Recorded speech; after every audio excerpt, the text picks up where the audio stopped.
Okay, so welcome back. In this tutorial I'm going to show you how to bypass login screens using SQL injection. SQL injection is a code injection technique used to hack data applications, in which malicious SQL statements are inserted into an entry field for execution. So let's get started by going first to user info SQL and extract the account details from the database.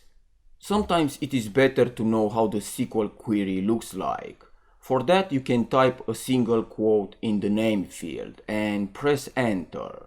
And you can see the query down here, which is select from accounts where username is what you have passed in and password whatever you have passed in. Now, in order to view the account details, you need to type in single quote or 1 equal 1. This 1 equal 1 is a true statement. So you can type any true statement like 4 equal 4, 6 equal 6 and so on. And to escape from the password field, use the comment symbol. This comment symbol will ignore the password field when the query is executed on the server. So go ahead and press view account details. And you can see all the usernames and passwords from the database. You can also use the same statement, single quote 1 equal 1 and the comment symbol to log in. And you can see I have successfully logged as admin.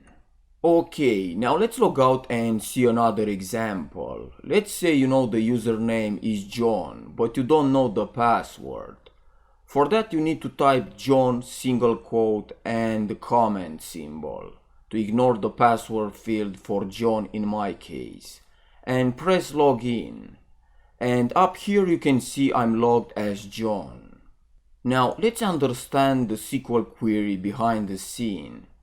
And this is how the SQL query will look like when you are trying to log in to a web application. Select from table name, this can be any name, where username is whatever name you have typed. If the username is in the database, for example John, then this will be true. And the trick here is when you put 1 equal 1 or 4 equal 4, this will also validate as true. And to bypass the password field, I have used the comment symbol, which will ignore the last part of the query. That's why you are able to log in without using a password. So that's it for now. Thanks for watching and I will see you next time.